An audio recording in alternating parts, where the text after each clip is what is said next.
Michael entra en trombe dans son bureau, claquant la porte avec force, faisant résonner le son dans la pièce. Ses mains tremblent de façon incontrôlée tandis qu'il s'efforce d'ouvrir le tiroir du bas de son bureau, pour finalement récupérer un paquet de cigarettes froissées. Bien qu'il ait arrêté de fumer depuis des mois, les circonstances accablantes d'aujourd'hui l'ont conduit à cette défaillance momentanée. Après avoir tâtonné avec le briquet à cause de sa poigne tremblante, il réussit enfin à allumer une cigarette et inspira profondément, sentant la poussée de nicotine calmer ses mains tremblantes et ralentir son cœur qui s'emballait. Perdu dans ses pensées, il regarda pensivement par la fenêtre, réfléchissant aux différents chapitres de sa vie. Au cours des 2 dernières décennies, Michael s'est consacré à la profession exigeante mais épanouissante de chirurgien.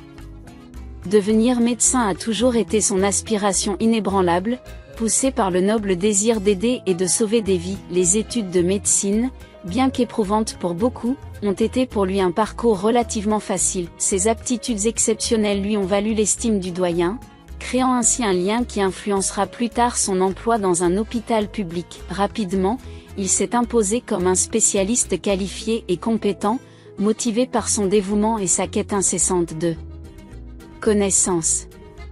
Reconnu pour son expertise, Michael se voit confier des opérations chirurgicales complexes, suscitant l'envie de ses pairs. Des rumeurs sur l'aide apportée à sa carrière par des mécènes invisibles circulent, mais il ne se laisse pas décourager et se consacre à sa profession, accumulant au passage une expérience inestimable. Au cours de son illustre carrière, Michael a donné la priorité à son travail, reléguant sa vie privée au second plan. Il n'avait pas de vie de famille, sa mère, qui le soutenait, étant son seul parent. Son engagement intense dans son travail a dissuadé les partenaires potentiels, le laissant solitaire dans ses réalisations. Cependant, alors qu'il se tenait près de la fenêtre, une nouvelle sensation commença à s'insinuer dans son cœur, la peur. Pour la première fois de sa carrière, il avait perdu un patient sur sa table d'opération. Les circonstances étaient indépendantes de sa volonté, car le patient était arrivé dans un état critique, ce qui laissait peu d'espoir de survie. Malgré tous ses efforts, l'issue inévitable l'a brisé. De nombreuses questions hantent son esprit. Comment cela a-t-il pu se produire? Comment allait-il faire face à la famille du patient? Sa main tremblante trahit son trouble intérieur et il tremble visiblement. Un coup frappé à la porte interrompt sa rêverie, le tirant momentanément de ses pensées. Perdu dans ses contemplations, il ne réagit d'abord pas au coup persistant. Finalement, le bruit l'attira vers la porte, révélant le médecin-chef Samantha. Âgée d'une 40aine d'années, elle a une présence redoutable, réputée pour son regard perçant qui semblait disséquer l'essence même d'une personne. Samantha avait autrefois partagé une relation romantique avec Michael, dépassant les limites de leur relation professionnelle. Malheureusement, leur amour a été de courte durée. Bien que Samantha comprenne parfaitement les exigences imposées aux médecins, elle n'est pas disposée à rivaliser avec le dévouement inébranlable de Michael à son travail. Après quelques années de cohabitation, ils ont décidé d'un commun accord de se séparer, reprenant leur rôle de collègues amicaux. Lorsque Samantha entre dans le bureau de Michael, son expression est à la fois sévère et inquiète. Jetant un regard désapprobateur mais compréhensif sur la cigarette qu'il tient à la main, elle ne peut s'empêcher de l'interroger d'un ton teinté d'empathie. Visiblement ébranlé, Michael répond, « Il y a une raison.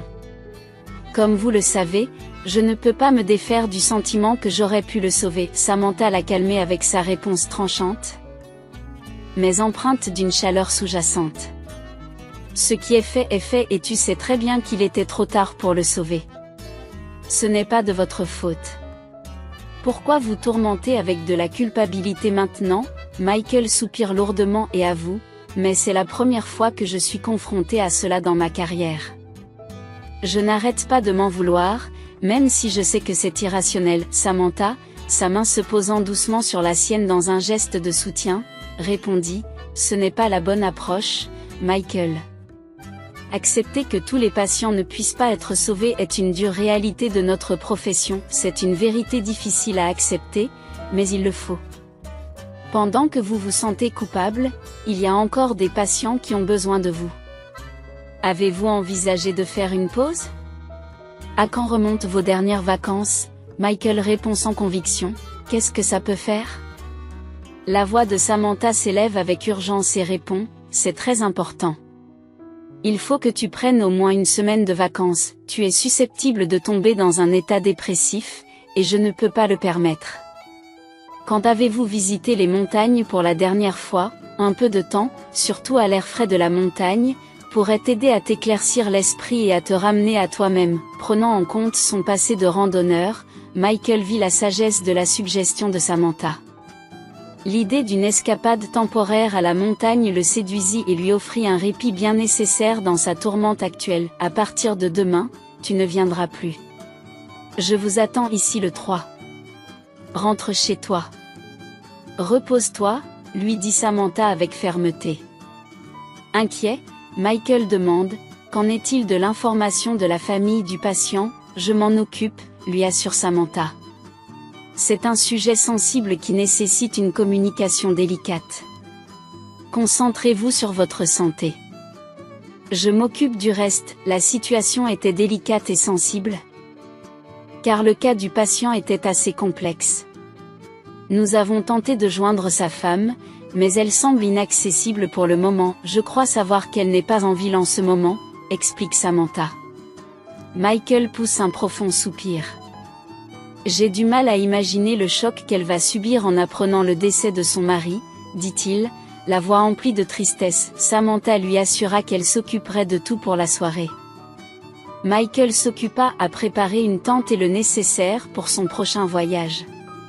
C'est une distraction bienvenue par rapport aux événements de la journée. Le lendemain matin, il entreprend son voyage dans les montagnes, se déconnectant volontairement du monde en éteignant son téléphone. Il a cherché du réconfort dans la solitude de la nature pendant sa retraite d'une semaine, acceptant peu à peu la situation. À son retour au travail, Michael a immédiatement remarqué un changement dans l'atmosphère. Ses collègues échangent des regards curieux et chuchotent dans son dos, leurs expressions allant de la confusion à la désapprobation. Il se demande si ce comportement particulier n'est pas lié à la mort du patient. C'est avec un sentiment d'inquiétude qu'il se dirigea vers le bureau de Samantha. En entrant dans le bureau, son cœur se serre en entendant le mot licencié. L'incrédulité et la panique l'envahissent. Son souffle s'accélère, ses mains tremblent de façon incontrôlée et son cœur s'emballe. La réalité de la situation l'a frappé comme un coup physique. Les mots de Samantha portaient le poids de la finalité. La veuve du patient a aggravé la situation en impliquant les médias. Les journalistes m'ont poursuivi sans relâche. L'homme que vous avez opéré avait des relations importantes, ce qui a placé notre hôpital sous haute surveillance. Nous n'avions pas d'autre choix que de prendre cette mesure. Michael, c'est une situation difficile, mais votre départ pourrait contribuer à apaiser les tensions avec la famille du défunt. Michael reste bouche bée, peinant à saisir la gravité de la situation. Il quitte le bureau de Samantha, hébété, presque machinalement. Son esprit est engourdi par l'incrédulité. Dans son propre bureau, il a rassemblé ses effets personnels dans une boîte, chaque objet lui rappelant les 2 décennies passées à passer du statut d'étudiant en médecine enthousiaste à celui de chirurgien émérite, des souvenirs de gratitude, des larmes de joie et les innombrables vies qu'il a touchées entre ces murs envahissent son esprit. Le cœur lourd, il referme la porte derrière lui, marquant la fin d'une époque. Il s'est retrouvé assis dans sa voiture sur le parking de l'hôpital pendant des heures, perdu dans une mer tumultueuse de pensées. En jetant un coup d'œil à son téléphone, il s'est retrouvé bombardé de messages sur les réseaux sociaux l'accusant d'être responsable de la mort d'un patient. Des critiques de salon spéculaient sur les détails de l'affaire, tandis que d'autres lançaient des insultes et accusaient l'hôpital et Michael d'être responsables de la tragédie. La situation entière semblait irréelle, presque comme un spectacle horrifiant. Réalisant qu'il avait faim, Michael décida de se rendre au supermarché le plus proche, essayant de s'éloigner des pensées chaotiques qui le consumaient. Le supermarché, situé à quelques pas de sa maison, semblait être un refuge banal au milieu de son agitation. Perdu dans ses pensées, Michael se promène dans les allées, remplissant distraitement son chariot de course. Ce n'est qu'au moment de passer à la caisse qu'il sortit de son hébétude et remarqua qu'il avait ramassé sans réfléchir 3 sacs de provisions. Surpris par sa propre étourderie, Il n'a pas trouvé l'énergie de rendre les articles, il les paya et quitta le magasin, les mouvements lents et lourds, alourdis par les événements de la journée, alors qu'il s'éloignait du magasin, une voix l'appela de loin, surprenant momentanément Michael. Il mit un moment avant de réaliser que la voix s'adressait à lui. En se retournant, il vit une femme aux vêtements usés et élimés, tenant la main d'une petite fille. « Je suis désolée de vous déranger », commença la femme d'une voix hésitante, teintée de réticence. « Je suis désolée de vous déranger », commence la femme en hésitant, la voix teintée de réticence. « Comment puis-je vous aider ?» demande Michael, les doigts douloureux sous le poids de ses sacs d'épicerie. Bien qu'il ait hâte de rentrer chez lui, la détresse dans la voix de la femme le fait réfléchir. Elle semblait hésiter, visiblement mal à l'aise avec sa demande. « Je déteste demander cela, mais pourriez-vous me donner un peu d'argent ? Ma fille a très faim et je voulais juste lui acheter quelque chose à manger, » chuchota-t-elle, la voix à peine audible accompagnant ses paroles. La petite fille laissa échapper un doux gémissement. L'apparence de l'enfant en disait long, avec sa carrure visiblement mal nourrie et ses cernes sous les yeux. Elle donne une image très claire de la situation désespérée dans laquelle il se trouve. « Je n'ai pas d'argent sur moi », répondit Michael honnêtement, le ton un peu vif. Il regarda les sacs qu'il tenait dans ses mains, remplis de plus de provisions qu'il n'en avait besoin. « Mais je peux vous donner une partie de ces provisions, je ne sais pas trop pourquoi j'en ai acheté autant, » ajouta-t-il, une pointe d'ironie dans la voix. Peut-être qu'elle leur était destinée, il réfléchit en tendant l'un des sacs à la femme, observant les yeux de la petite fille qui suivait le sac avec une lueur d'espoir et d'excitation. Son visage s'éclaira, anticipant la perspective de recevoir de la nourriture. La gratitude de la femme était évidente et elle a exprimé ses remerciements avec sincérité. « Merci beaucoup, monsieur. Cela représente beaucoup pour nous. Je ne demanderais rien si ce n'était pas pour ma fille. Elle a été souffrante et n'a pas eu grand-chose à manger, » explique-t-elle, la voix remplie d'un mélange de soulagement et de reconnaissance. « Vous pouvez rentrer chez vous et préparer quelque chose pour votre fille, » dit-il en commençant à s'éloigner. Cependant, alors qu'il s'éloignait, il entendit une faible voix de la petite fille. « Mais maman, nous n'avons pas d'endroit pour ranger toutes ces choses, qu'est-ce qu'on va faire ?» demande-t-elle, la voix teintée d'inquiétude. La mère tente rapidement de calmer sa fille, l'exhortant à se taire, mais leur conversation est déjà parvenue aux oreilles de Michael. Il s'arrêta brusquement, les mots de la petite fille résonnant dans son esprit. Se retournant, il observa la mère et la fille de plus près. L'enfant semblait timide, ses grands yeux trahissaient sa vulnérabilité, un profond sentiment d'inquiétude le poussa à s'approcher à nouveau. « D'où venez-vous ? Que vous est-il arrivé ?» demanda-t-il, d'un ton doux mais insistant. La femme hésita, visiblement mal à l'aise, avant de commencer à répondre. « Oh, ce n'est rien, monsieur. C'est juste que je n'ai pas de travail. » Sa voix s'interrompt alors que les yeux de sa fille se remplissent de larmes. « Ma maman a trop peur pour le dire à qui que ce soit, mais nous n'avons pas d'endroit où aller, monsieur. Je ne veux pas dormir à nouveau sous le pont. Pouvez-vous nous aider, s'il vous plaît ?» supplie la petite fille, dont le regard larmoyant est fixé sur Michael. L'honnêteté crue dans ses yeux et le désespoir dans sa demande touchèrent une corde sensible dans le cœur de Michael. La femme, peut-être gênée ou dépassée par l'explosion émotionnelle de sa fille, s'est empressée d'intervenir. « Lucie, arrêtez, ne faites pas attention à elle, monsieur, merci beaucoup pour votre aide, » dit-elle précipitamment en essayant de s'éloigner avec les courses. Michael resta un moment à les regarder s'éloigner. La situation désespérée de la mère et de la fille contrastait fortement avec ses propres luttes, et résonnait profondément en lui. Il se retrouva à contempler leur situation, ses propres problèmes momentanément mis de côté par l'urgence de leurs besoins. Michael tendit à nouveau le sac de provisions à la femme, espérant qu'il la soulagerait. « Cela devrait vous aider. Vous pouvez rentrer chez vous et préparer quelque chose pour votre fille, » dit-il en commençant à s'éloigner. Cependant, alors qu'il s'éloignait, il entendit la faible voix de la petite fille. La petite fille, submergée par l'inquiétude, se tourna vers sa mère d'une voix inquiète. Maman, nous n'avons pas d'endroit approprié pour ranger toutes ces choses. Qu'est-ce qu'on va faire? Ces paroles parvinrent aux oreilles de Michael, qui marqua une pause et réfléchit.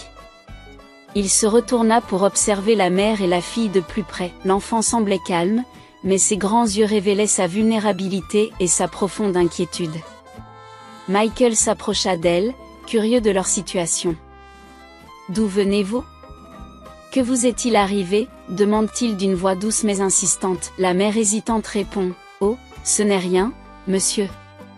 C'est juste que je n'ai pas de travail. » Sa voix s'interrompt alors que les yeux de sa fille se remplissent de larmes. La petite fille intervient. « Maman a trop peur pour dire à qui que ce soit que nous n'avons nulle part où aller, monsieur. Je ne veux pas dormir à nouveau sous le pont. S'il vous plaît, pouvez-vous nous aider ?» Son regard larmoyant supplie Michael, suscitant en lui un profond sentiment de compassion. La femme s'interrompt rapidement, gênée ou dépassée par l'emportement de sa fille. « Lucie, arrête. Ne faites pas attention à elle, monsieur.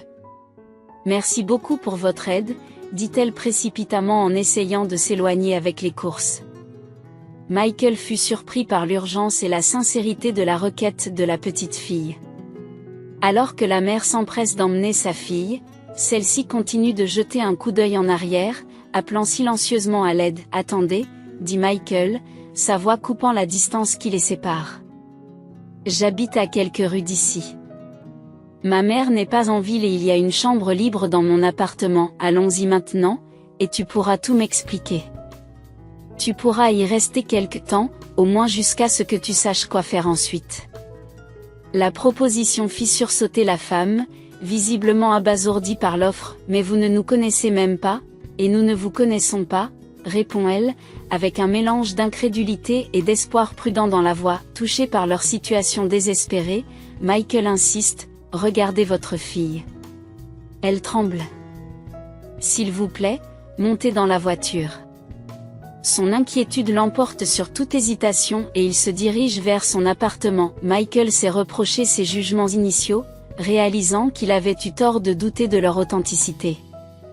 Une fois arrivé, il fit entrer la mère et la fille dans sa maison. Les invités s'assirent nerveusement dans le salon, tandis que Michael se rendit à la cuisine pour préparer un repas et oublier momentanément la dure réalité de sa situation actuelle. Le bouleversement soudain de sa carrière et l'incertitude de son avenir ont été temporairement relégués à l'arrière-plan alors qu'il se concentrait sur ses visiteurs inattendus. La vie, se dit Michael, est vraiment imprévisible. Alors qu'il servait des œufs brouillés avec des tomates à la jeune fille, il la regarda dévorer la nourriture avec avidité, sa faim étant évidente. Cela le fit sourire. En tant que chirurgien, Michael avait toujours ressenti une profonde empathie pour les enfants, ayant été témoin des luttes de nombreux jeunes patients luttant pour leur vie. Cette petite fille, même si son combat était différent, était confrontée à des défis tout aussi intimidants. « Je vous remercie. »« Merci beaucoup, » dit Lucie, la voix tremblante d'émotion. Michael lui a répondu par un doux sourire. « Il n'y a pas de quoi, c'est mon travail de protéger des enfants comme toi, » a-t-il dit, avant de s'interrompre sous l'effet d'une vague de tristesse. Cela lui rappela son récent licenciement de l'hôpital, un endroit qui lui avait été cher, dirigé par une femme qu'il avait aimée. Interrompant ce moment de réflexion, Michael se présenta.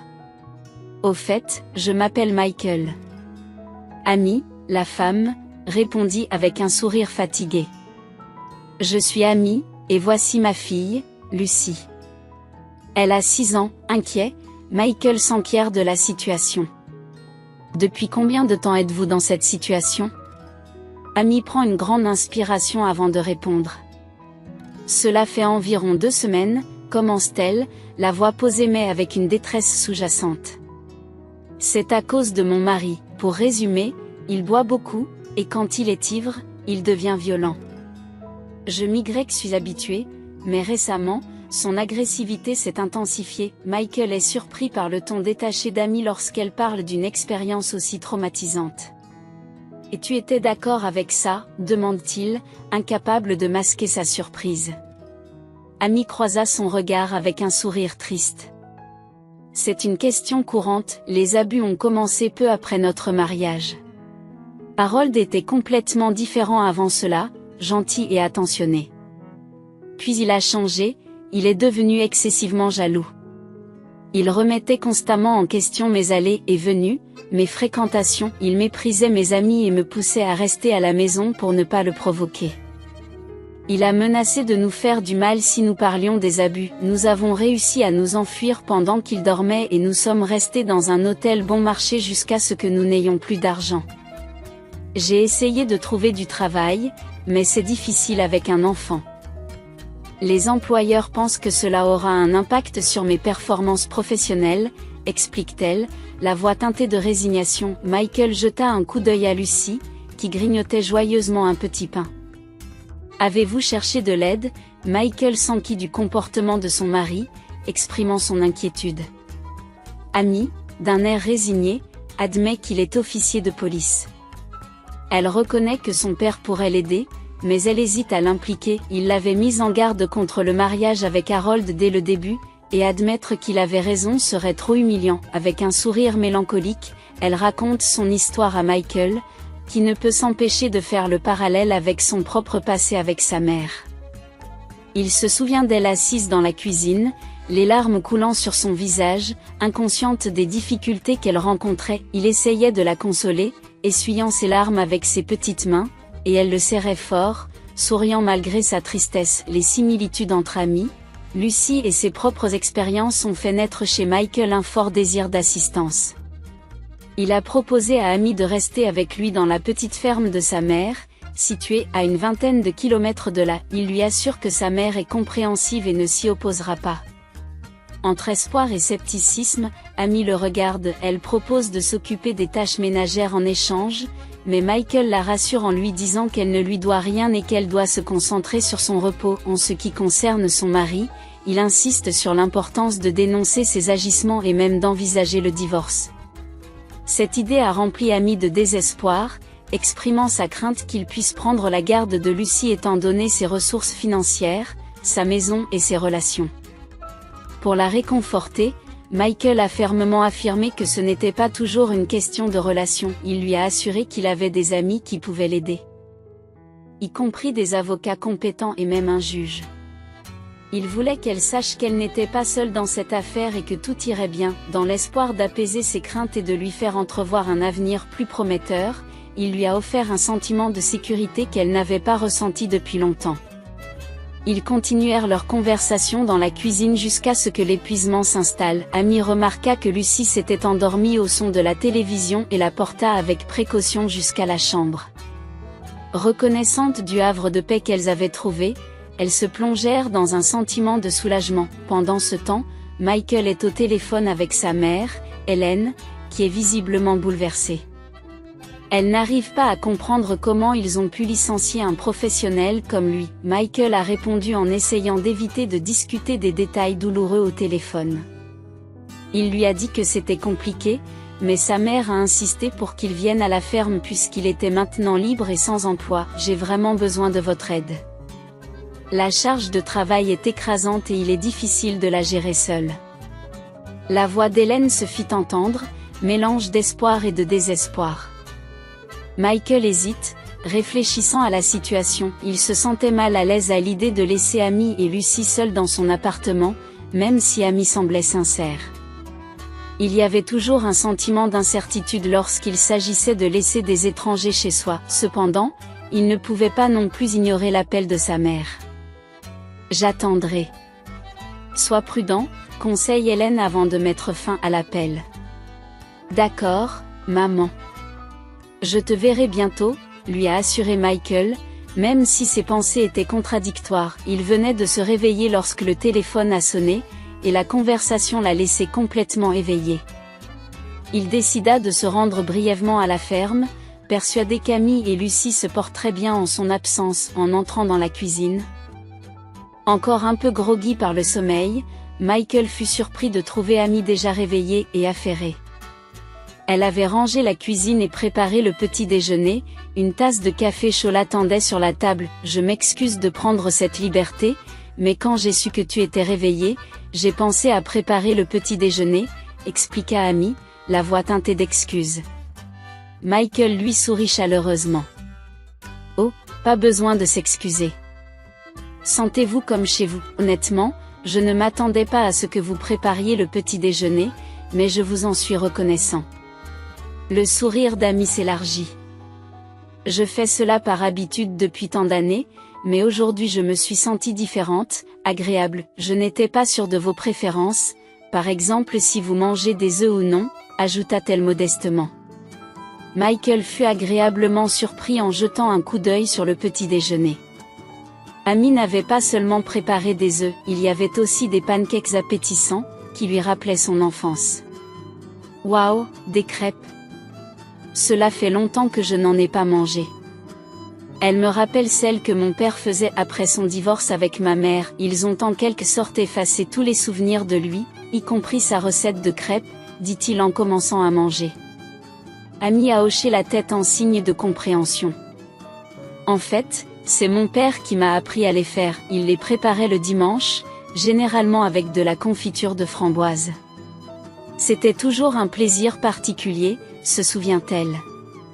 Quelle coïncidence, se dit Michael. Au fait, où est Lucie? Dort-elle encore, demanda-t-il. Oh, elle est réveillée depuis un moment. Je lui ai donné des crayons et du papier. Elle dessine dans l'autre pièce. Lucie adore dessiner et elle est très douée, répond Amy, dont le visage s'illumine à l'évocation de sa fille. C'est merveilleux, il est important de cultiver son talent, répond Michael, sincèrement ravi. Je trouve qu'il est extrêmement important de cultiver de tels talents. Enfant, je m'intéressais aussi au dessin, mais j'ai fini par l'abandonner.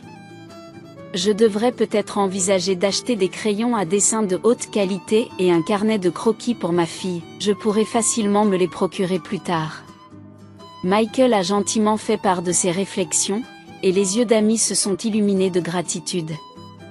Ce serait incroyablement généreux de votre part, dit-elle sincèrement. Michael a ensuite évoqué son prochain départ pour aider sa mère à la ferme.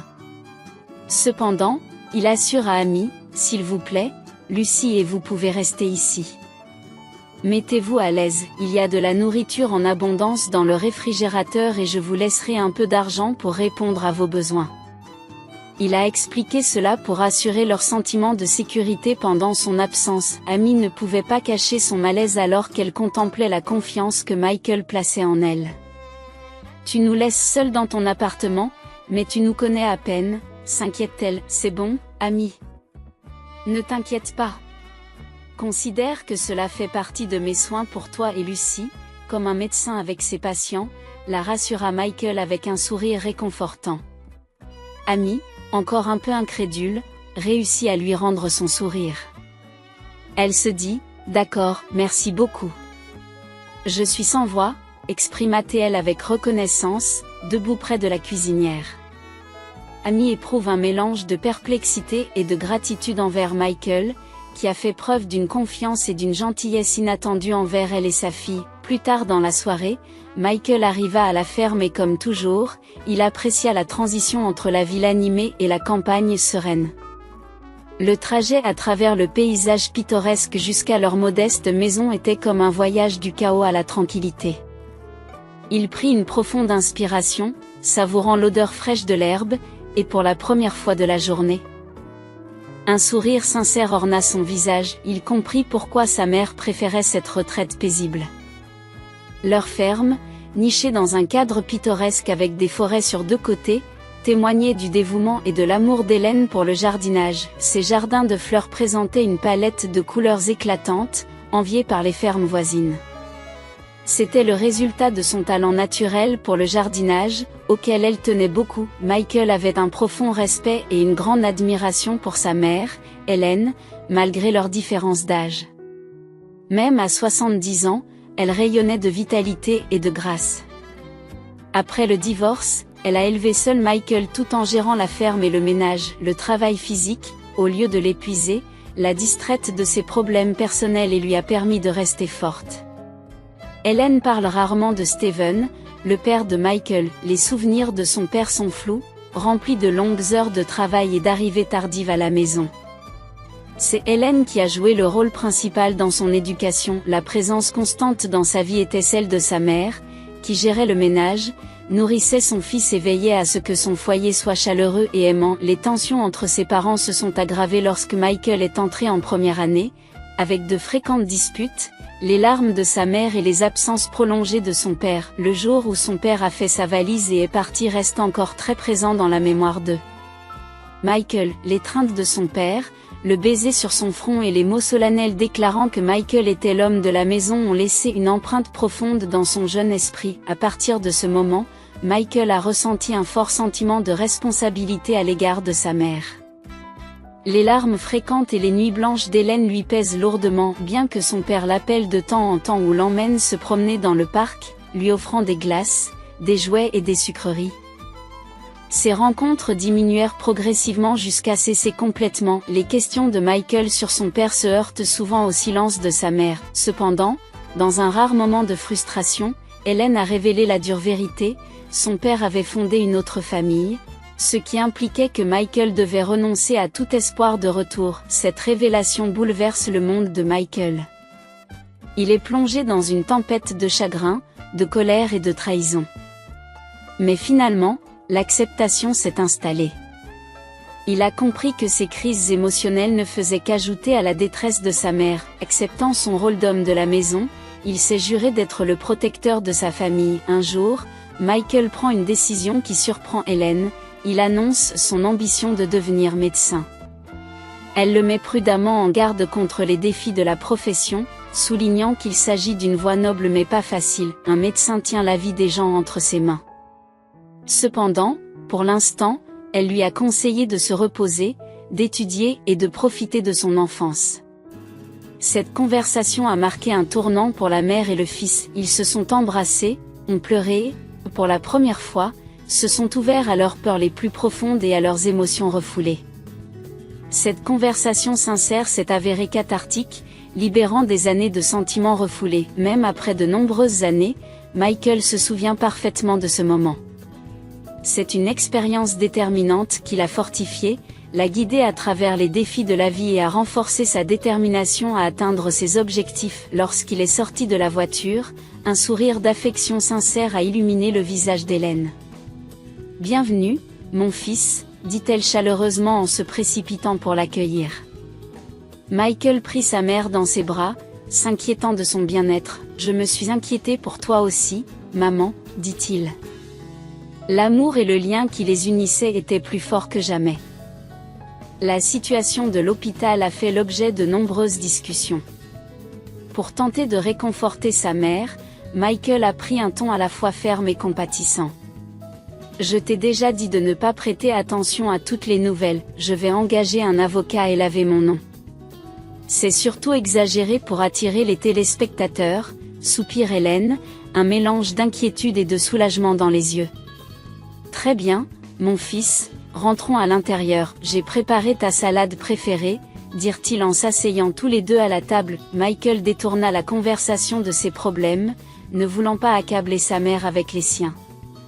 Ils s'installèrent finalement sur la terrasse, où la tranquillité du soir les enveloppa. Les grillons chantaient en arrière-plan et le coucher de soleil peignait le ciel de couleurs chaudes.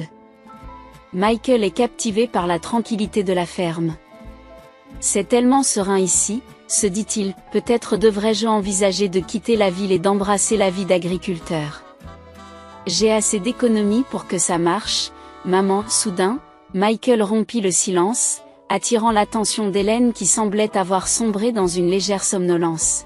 « Qu'est-ce qu'il y a, mon fils ?» demanda-t-elle, l'inquiétude dans la voix. « Je dois te dire quelque chose, » dit Michael, en choisissant soigneusement ses mots. L'expression d'Hélène devint attentive, sentant le sérieux dans sa voix. « Qu'est-ce qui te préoccupe ? Tu as l'air inquiet. »« Oh, ce n'est rien de grave, maman », la rassure rapidement Michael. « En fait, en rentrant chez moi hier, j'ai rencontré une femme et son enfant en grande difficulté. Je ne pouvais pas les laisser là. » Le visage d'Hélène s'adoucit avec un sourire. « C'est très gentil de votre part, Michael. Aider ceux qui sont dans le besoin est toujours une bonne chose. Ce n'est pas tout, maman, poursuit Michael. Je leur ai proposé de rester chez nous pendant quelque temps. Les sourcils d'Hélène se soulèvent de surprise. Rester avec nous? Qu'est-ce que tu veux dire par là? Ils n'ont vraiment nulle part où aller, explique Michael. Il ne me semblait pas juste de leur tourner le dos. Michael a pris une grande inspiration et a commencé à raconter l'histoire d'Amy à sa mère. Hélène l'écoute attentivement, son expression oscillant entre la surprise et l'inquiétude. Mais comment peux-tu laisser des étrangers entrer dans notre appartement?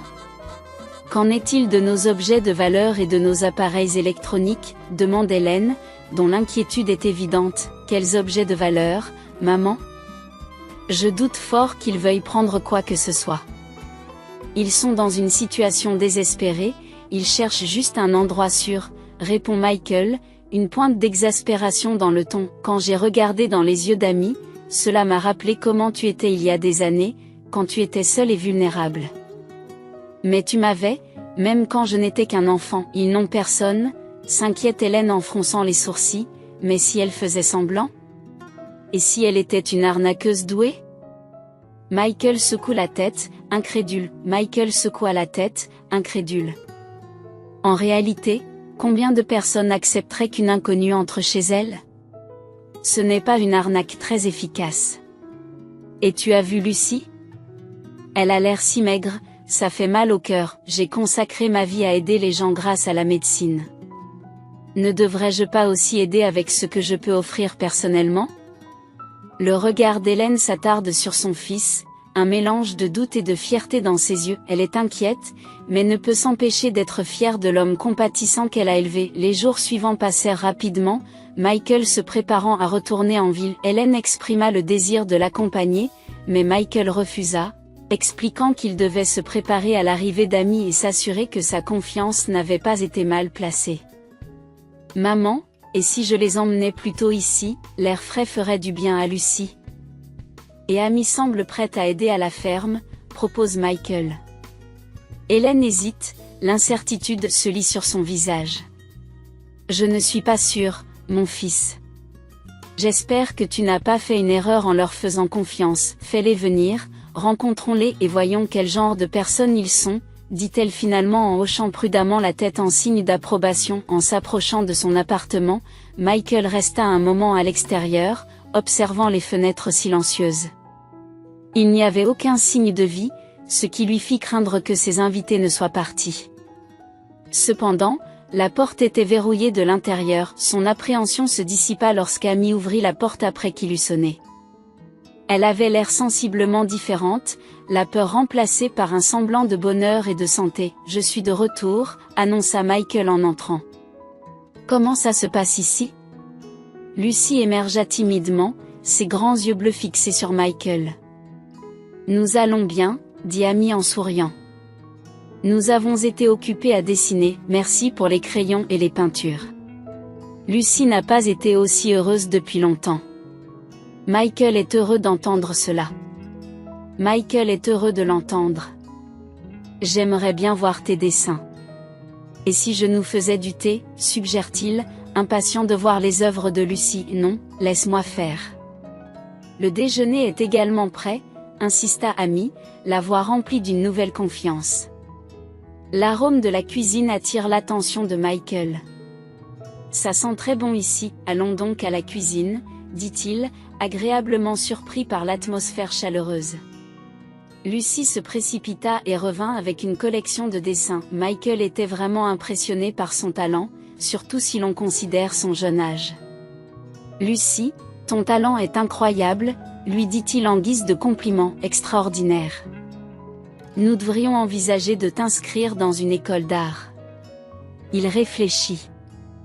Amy commença à objecter, mais Michael l'interrompit. « Lucie, cela t'intéresserait-il d'apprendre à dessiner comme les artistes professionnels ?» demanda-t-il directement à la jeune fille.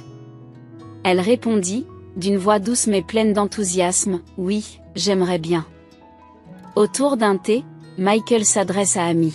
« Je t'aiderai à trouver un emploi. Il est essentiel de rester fort, surtout pour Lucie. Nous chercherons également un logement abordable, et je peux vous offrir un soutien financier pour commencer. » Au début, cela risque d'être difficile, mais j'ai confiance dans le fait que les choses vont s'améliorer. Amy a été bouleversée par sa générosité et a demandé « Pourquoi nous aidez-vous autant ?» La réponse de Michael était sincère. « Je le fais parce que je le veux vraiment. Il est essentiel d'entretenir les rêves et les talents. Ma mère m'a toujours inculqué cette conviction, et son soutien a façonné la personne que je suis aujourd'hui. Je veux simplement vous apporter le même soutien, à vous et à Lucy. » Michael exprime sa gratitude pour le délicieux déjeuner qu'Amy a préparé, appréciant ses talents culinaires. Sentant l'épuisement de son voyage, il suggère « Je pense que je vais me reposer. Je suis assez fatigué, au fait, nous pourrions visiter une ferme dans les prochains jours. Je crois que Lucy et toi aimeriez bien. » Amy semble hésiter. « Je n'en suis pas sûre. Cela pourrait être gênant avec ta mère. » Michael la rassure, « Ne t'inquiète pas, j'en ai déjà parlé avec elle.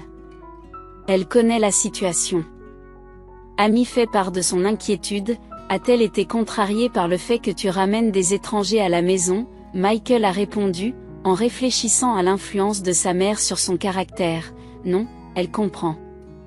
Elle a elle-même connu des moments difficiles, et elle sait d'où vient ma nature aidante. » Amy sourit et dit, « Lucy adore les activités de plein air, ce serait une expérience merveilleuse pour elle. » Michael est d'accord avec cette idée. Parfait. Alors c'est réglé. Il se retira ensuite dans sa chambre pour faire une sieste bien méritée. Lorsqu'il se réveilla, l'appartement était paisible et calme. Supposant qu'Amy et Lucy se reposaient également, Michael sortit silencieusement de sa chambre. En passant devant le salon, il remarqua qu'Amy était absorbée par quelque chose, lui tournant le dos intrigué, Michael entra discrètement dans la pièce et se racla doucement la gorge, ce qui fit sursauter Amy. « Je ne voulais pas te faire peur, » dit-il doucement. Dans les mains d'Amy, il reconnaît un vieil album de famille, légèrement troublé. Amy explique, « Je n'arrivais pas à dormir, alors j'ai décidé de lire quelque chose. Je suis tombée sur cet album et je suis devenue curieuse. Je vais le remettre tout de suite. » Michael la rassure, « Ce n'est pas grave. Je ne l'ai pas encore feuilleté, je n'ai pas vu cet album depuis si longtemps. » Michael propose qu'ils le regardent ensemble, rejoignant Amy sur le canapé et montrant une photo qu'il veut partager. « C'était mon tout premier jour d'école », se remémore-t-il, se rappelant la nervosité qu'il avait ressentie. Il rit en tournant les pages.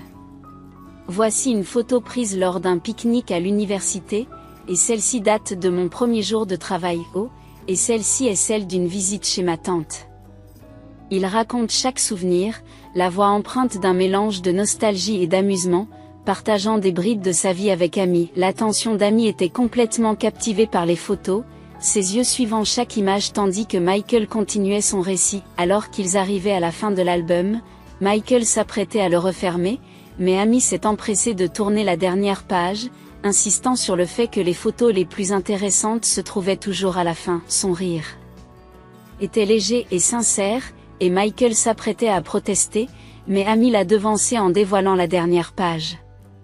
Dès qu'elle vit une photo en particulier, son expression changea brusquement. L'image d'un jeune garçon et d'un homme sembla toucher une corde sensible chez elle, et elle prit involontairement une grande inspiration. L'inquiétude se lit sur les traits de Michael lorsqu'il demande si Amy va bien. Désignant l'homme sur la photo, Amy demande « Qui est-ce » Michael, avec une pointe de confusion dans la voix, répond « C'est mon père, Steven ». Le teint d'Amy pâlit lorsqu'elle demande « Quel est son nom complet ?» Michael, de plus en plus inquiet, observe l'état d'inquiétude de la jeune femme. « J'ai juste besoin d'un moment pour digérer tout ça », murmure Amy, la voix à peine audible. Elle tend à Michael un collier avec un pendentif en forme de cœur, l'incitant à l'ouvrir. Le cœur battant, il s'exécuta. À l'intérieur du médaillon, il trouva la photo d'une jeune fille et d'un homme qui était indubitablement son père. Le choc fait disparaître les couleurs du visage de Michael, qui s'exclame « Quoi, oui, Steven est aussi mon père, mais pas par le sang », précise Amy. L'expression de Michael reflétait un mélange de choc et d'incrédulité. Un silence pesant s'installe dans la pièce alors qu'ils sont tous deux confrontés à cette révélation, incapables de comprendre. Michael balbutie, « Je ne comprends pas. Est-il marié à ta mère ?» Tout aussi stupéfaite par ce lien inattendu, Amy regarde Michael. Elle réalise qu'elle lui doit une explication. Prenant une profonde inspiration, elle se prépare à raconter son histoire, une histoire qui a entremêlé leur vie d'une manière que ni l'un ni l'autre n'aurait pu anticiper. Au fur et à mesure qu'Amy s'exprime, elle révèle un passé rempli d'épreuves et de moments poignants. Après la perte de son père biologique, elle et sa mère ont dû faire face seules aux défis de la vie. Enfant, Amy ne pouvait pas comprendre la gravité de leur situation. La gravité de leur situation leur pesait lourdement. La mère d'Amy se battait contre une maladie grave, ce qui ajoutait une pression supplémentaire à leur situation déjà fragile. Les dépenses liées au traitement médical ont épuisé leurs économies, ne leur laissant que très peu de moyens pour s'offrir du luxe. Amy s'est souvenue d'un incident douloureux de son enfance. Dans un magasin, elle avait repéré une poupée qu'elle désirait ardemment, car elle était souvent annoncée à la télévision. Lorsqu'elle a demandé à sa mère de l'acheter, elle a essuyé un refus catégorique. La jeune Amy ne comprenait pas pourquoi sa mère, qui semblait se faire plaisir avec des friandises, ne voulait pas exaucer ce simple souhait. À son insu, les friandises que sa mère appréciait étaient en fait des médicaments vitaux. Un jour, alors que sa mère chargeait des courses dans leur voiture, un homme s'est approché d'elle en tenant la poupée souhaitée. Il l'offre à Amy en guise de cadeau. Au début, sa mère a hésité, mais l'homme, avec un doux sourire, a exprimé son souhait d'avoir une fille et a insisté pour donner la poupée à Amy. Ce petit acte de gentillesse a eu un impact durable. Leurs chemins se sont à nouveau croisés de manière inattendue à la clinique où les deux familles recevaient des soins médicaux. Michael intervient doucement en disant qu'il sait ce qui s'est passé ensuite. Selon lui, l'homme est tombé amoureux de la mère d'Amy, ce qui l'a amené à quitter la famille de Michael. Amy l'a rapidement corrigé, précisant qu'il n'avait jamais eu de relation amoureuse. Cette révélation jette un nouvel éclairage sur leur histoire commune. Steven voulait simplement les aider. Amy a expliqué qu'il apporterait des provisions et des médicaments, car il ne pouvait pas supporter d'être témoin de leurs difficultés pendant cette période difficile. Cependant, des problèmes sont apparus dans la famille d'Amy, entraînant des soupçons d'infidélité et des relations tendues. Un jour, par coïncidence, Amy et Steven quittent la clinique en même temps que la mère d'Amy. Les voyant ensemble, la mère d'Amy a tiré des conclusions hâtives. Accusant Steven d'avoir une autre famille et affirmant qu'Amy était son enfant illégitime. La scène a été désastreuse. Malgré les tentatives d'explication de sa mère, elle n'a pas eu l'occasion de se faire entendre. Le ton d'Amy est devenu sombre lorsqu'elle a raconté la suite des événements. À la suite de cet incident, sa mère a interdit à Steven de les voir, craignant que cela ne nuise à sa vie de famille. Mais après le décès de sa mère, Amy lui a tendu la main. À l'époque, il avait déjà quitté la famille de Michael et vivait seul. Apprenant qu'Amy pourrait être placée dans une famille d'accueil, il en a pris la garde, devenant son père à tous égards, sauf par le sang. Michael écoutait attentivement, tandis que sa compréhension des événements passés avec lesquels il avait grandi commençait à s'effilocher. Le déserteur s'effondre, accablé par le poids du départ de son père. Il avait toujours cherché une explication, mais ne parvenait pas à comprendre les subtilités de la situation. Après un moment de réflexion, Michael donne son point de vue. Mes parents se sont séparés quand j'avais 7 ans. Mon père me rendait visite et parlait de ma vie. Il a même essayé de se réconcilier avec maman, mais elle n'arrivait pas à surmonter la douleur. Un jour, je me souviens lui avoir demandé pourquoi il se disputait et elle m'a répondu qu'il avait fondé une nouvelle famille. Après cela, je n'ai plus posé de questions sur lui. Je ne me souciais pas de savoir où il était. Maman a fait tout ce qu'elle pouvait pour moi. Elle travaillait sans relâche, s'assurant que j'avais des jouets et des vêtements, pour que je ne me sente pas exclue des autres enfants. Le regard d'Amy rencontre celui de Michael, rempli de larmes. Il y avait de la tristesse et de la révélation dans ses yeux. Ton père avait l'habitude de beaucoup pleurer, commença-t-elle. Je l'ai surpris en train de pleurer à plusieurs reprises. Il essayait de le cacher, mais je l'ai toujours su. Je me demandais pourquoi. Je pense, Michael, que tu es la raison de ces larmes. Sa voix s'est brisée sous l'effet de l'émotion. Je me souviens d'une fois, quand j'avais une dizaine d'années, où je l'ai trouvé en train de pleurer après avoir bu un verre. Il riait et pleurait en même temps. Je lui ai demandé pourquoi, et il m'a parlé d'une personne qui lui manquait terriblement, mais qu'il ne pouvait pas voir parce qu'une autre personne ne le lui permettait pas. Amy a fait une pause, essuyant ses larmes. Je n'ai jamais réalisé qu'il pleurait parce que tu lui manquais. Je me suis toujours senti coupable, pensant que j'étais la raison de son chagrin. Mais une fois, il a acheté un gâteau pour ton anniversaire. Nous avons soufflé les bougies et nous t'avons souhaité un joyeux anniversaire, rien que nous deux. Cette révélation a bouleversé Michael, et des larmes ont commencé à couler sur son visage pour la première fois depuis des années. Il s'est autorisé à exprimer la douleur et le ressentiment qu'il avait nourri à l'égard de son père. Cette nouvelle perspective sur les actions et les émotions de son père a bouleversé ses croyances de longue date. Après un moment de silence, Michael demanda doucement, « Est-il toujours en vie ? » « Comment va-t-il ? » « Oui, il est vivant, » répond Amy, la voix teintée de tristesse. « Mais il n'est pas au courant de ma situation actuelle. Je n'ai jamais voulu l'accabler avec mes problèmes. » Dans les jours qui suivirent, alors que Michael digérait ses révélations, il prit la décision de se rendre à la ferme de sa mère. Il avait prévu de présenter Amy et Lucy à Hélène, sans se douter des liens extraordinaires et des découvertes qui les attendaient. Alors que le trio se met en route pour la ferme d'Hélène, Michael se retrouve à revisiter des souvenirs de son enfance. Le ressentiment qu'il a toujours éprouvé à l'égard de son père a influencé nombre de ses décisions. En tant que médecin, la vie entière de Steven, y compris sa carrière, a longtemps été marquée par l'amertume. Cependant, maintenant que la vérité a été révélée et que sa perspective a changé, il ressent un sentiment de soulagement tandis que Michael les conduit vers la ferme. Steven ne peut s'empêcher de se demander comment sa mère, Hélène, réagira aux révélations choquantes sur lui et Amy. Pendant des années, Hélène a cru que Steven avait été infidèle, une croyance qui a finalement conduit à la fin de leur mariage. Hélène croyait fermement au caractère sacré des relations et considérait toute forme de trahison comme impardonnable. Michael attend avec impatience la réaction de la jeune femme.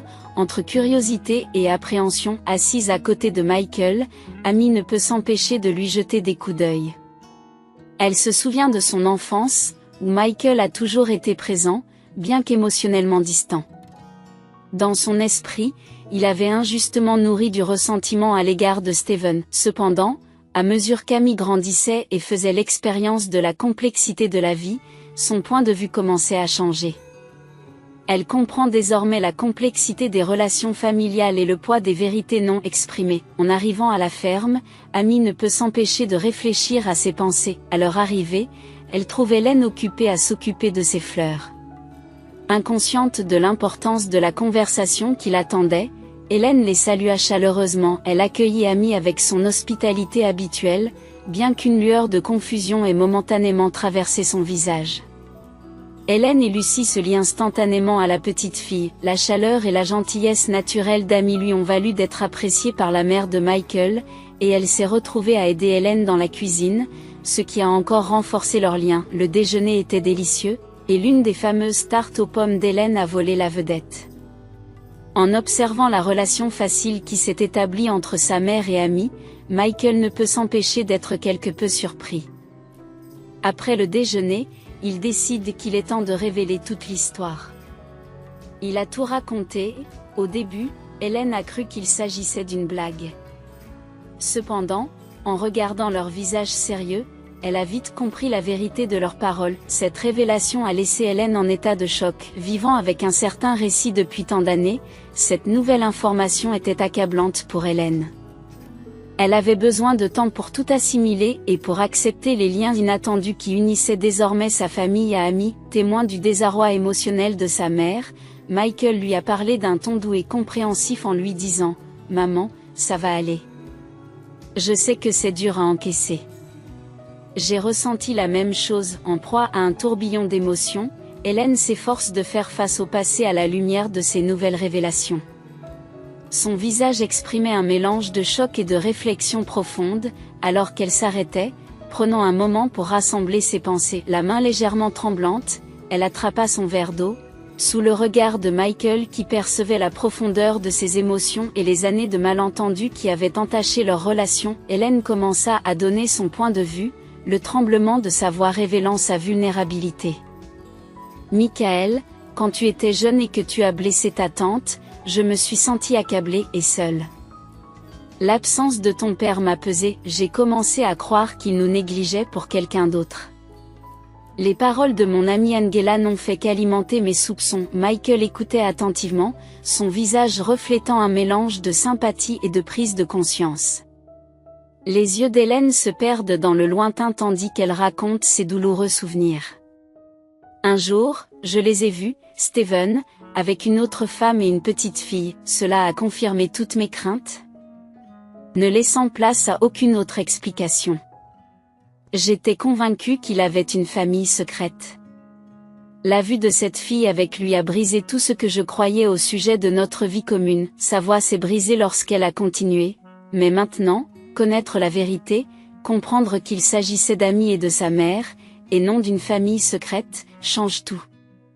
J'ai jugé trop vite et j'ai agi sur la base de suppositions. Si seulement j'avais écouté, peut-être que les choses auraient pu être différentes. » Michael absorbe la confession de sa mère, un mélange de tristesse et de compréhension dans ses yeux. Les larmes d'Hélène reflètent la profondeur de ses regrets et la douleur causée par des années perdues à cause d'un malentendu. « Maman, je ne te déteste pas, » dit Michael doucement. « Je ne peux même pas imaginer à quel point cela a été difficile pour toi. Nous faisons tous des erreurs, surtout quand nous sommes blessés et désorientés. » Hélène poursuivit, la voix brisée par l'émotion. « J'étais tellement certaine de sa trahison. Je ne pouvais pas voir au-delà de ma colère et de ma douleur. Je ne lui ai jamais donné une chance de s'expliquer, et plus j'entendais qu'il avait été vu avec Amy, plus j'étais convaincue de son infidélité. » Michael écoutait, le cœur serré pour ses deux parents. « C'est bon, maman. Tu faisais ce que tu pensais être le mieux à ce moment-là, » l'a-t-il rassuré, même si sa propre voix tremblait sous le coup de l'émotion. La confession d'Hélène a révélé les années de culpabilité et d'autoculpabilisation qu'elle portait en elle.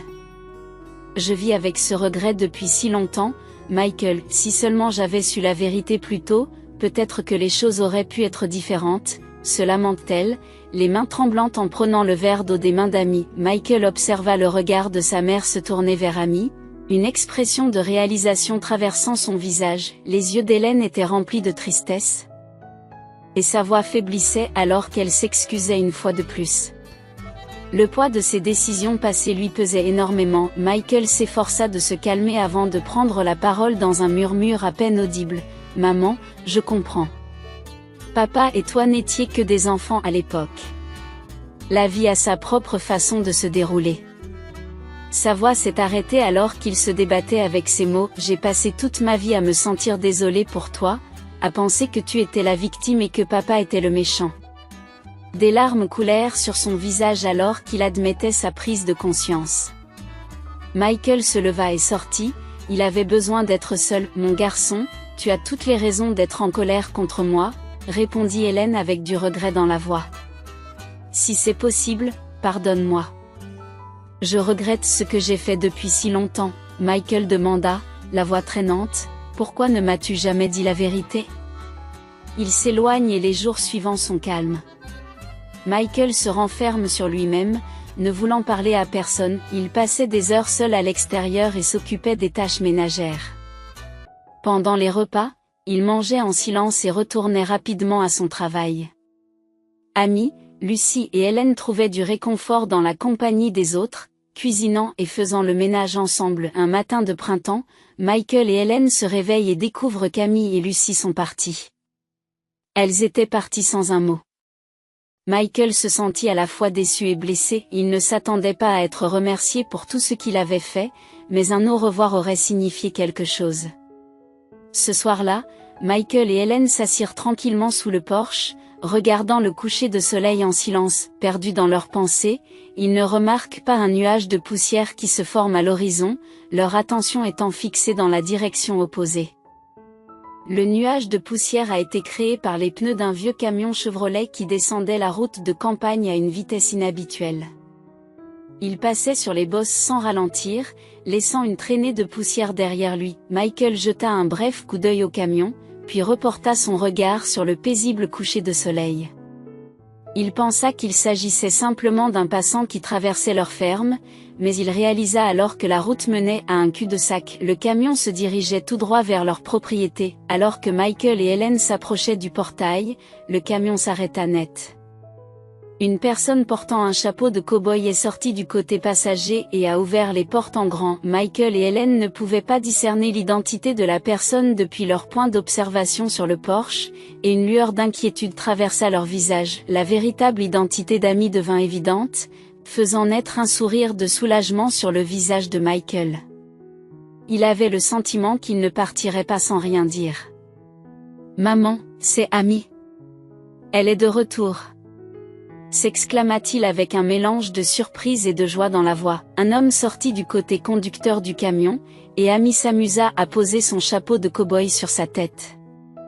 Michael remarqua que l'homme boitait légèrement, mais il ne sut pas tout de suite de qui il s'agissait. Alors qu'Helen s'approchait, Michael observa la prise de conscience qui se dessinait lentement sur son visage. Amy se tenait là avec un sourire complice, entouré d'un profond silence rompu seulement par le grincement de la porte du camion.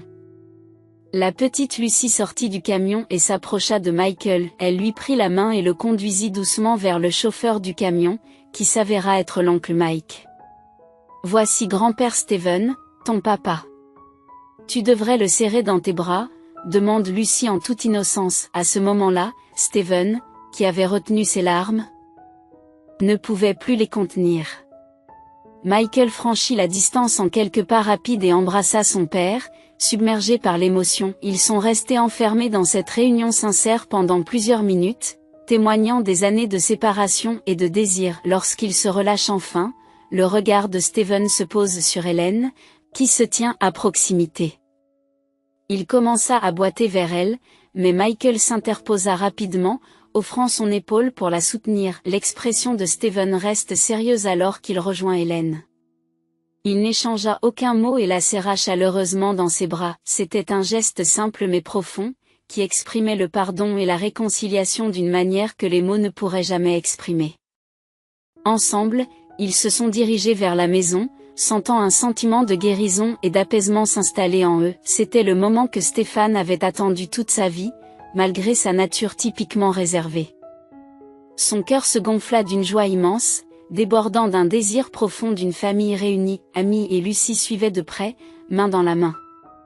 Amy ne pouvait contenir sa joie en voyant la famille se reconstituer. C'était un moment très important, illustrant le pouvoir durable de l'amour et du pardon pour réparer les blessures les plus profondes. Les yeux innocents de Lucy sont restés fixés sur Michael, qui a pris le temps d'échanger un regard significatif avec elle. Bien que Lucy ne soit qu'une enfant, sa compréhension dépasse son âge. En tant qu'enfant, elle possédait une remarquable capacité à penser et à percevoir le monde avec une maturité qui dépassait son âge. Observer les larmes de joie pure dans les yeux de Michael lui procura un sentiment de satisfaction indescriptible. C'était son geste de gratitude le plus sincère, une petite marque de réciprocité pour l'immense gentillesse et le soutien inébranlable que Michael lui avait apporté, à elle et à sa mère, tout au long de leur parcours commun. Dans ce simple mais profond échange de regards, une compréhension tacite est passée entre eux, solidifiant le lien profond qu'ils avaient formé pendant le temps qu'ils avaient passé ensemble. Cela leur a rappelé avec force l'impact profond que peuvent avoir les actes de compassion et d'altruisme.